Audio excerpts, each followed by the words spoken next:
আরেকটি বিষয় হচ্ছে আমরা জানি যে গণভোটের বিষয়টি নিয়ে জামায়াত বলছে যে গণভোট নির্বাচনের আগে অনুষ্ঠিত হওয়ার কথা এবং বিএনপি বলছে গণভোট নির্বাচনের দিনই হওয়ার কথা। তো সেই ক্ষেত্রে গণভোটের সময় এবং নোট অফ ডিসেন্ট নিয়ে এই সমঝোতার জায়গাটি এখনো আটকে আছে। সেটি কিভাবে সমঝোতা হওয়ার পথ তৈরি হতে পারে বা এটি আসলে সমঝোতা হবে কিনা কি মনে হচ্ছে?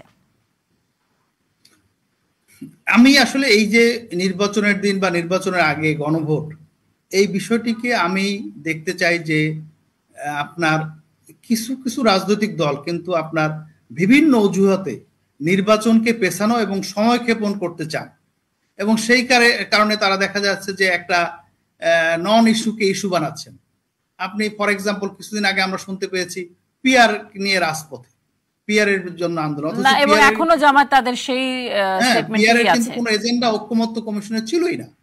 তারপর সেকেন্ডলি আপনি দেখেন যে এই যে গণভোটে কত টাকা খরচ হবে এটা কিন্তু অলরেডি নির্বাচন কমিশন থেকে বা এবং একটা এই মহল থেকে কিন্তু আমরা একটা খরচের হিসাব পেয়েছি। আপনি বাংলাদেশের মতো একটা দরিদ্রতম রাষ্ট্র, যেখানে একটা জাতীয় নির্বাচন হবে এতদিন পরে, সেই নির্বাচনের খরচ এবং সেখানে আরেকটা বাড়তি খরচ, এটা আমি মনে করি জামাতের যে এই আবদার, এটা একটা অযৌক্তিক এবং অন্যায্য।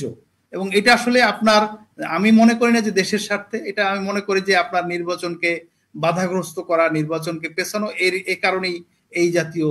কারণ আপনার যদি জুলাই ঘোষণাপত্রটাই এজেন্ডা হয়ে থাকে, তাহলে একই দিনে দুটো নির্বাচন হলে তো আপনার একই খরচের মধ্যে দুটো নির্বাচনকে আপনার সামাল দেওয়া যায়। সেখানে আপনার কেন আপনার আলাদা করে নির্বাচন সেই দিতে ক্ষেত্রে হবে? নির্বাচনের দিন গণভোট হলে দুইটি প্রক্রিয়া একসাথে পরিচালনা করতে গেলে কোনো রকম জটিলতা তৈরি হওয়ার সম্ভাবনা আছে কিনা? কোনো সম্ভাবনা নেই, না। কারণ আপনি দেখবেন যে আপনার নির্বাচন কমিশন কিন্তু সেই প্রধান উপদেষ্টা যখন কমিটমেন্ট করেছেন যে ফেব্রুয়ারির মধ্যে নির্বাচন করবেন, সেই থেকেই তারা প্রস্তুতি শুরু করেছেন এবং এখনো ৩-৪ মাস সময় রয়েছে। কাজেই আপনার একই দিনে নির্বাচন হলে আলাদা কোনো জটিলতা হবে এটা আমি মনে করি না। আর বিএনপি যেই সব বিষয়ে নোট অফ ডিসেন্ট দিয়েছে সেগুলো তো এখনো সমঝোতা হয়নি। তো সেইগুলো নিয়ে আসলে নির্বাচন কমিশন বা ঐক্যমত্য কমিশন কিভাবে এগোবে?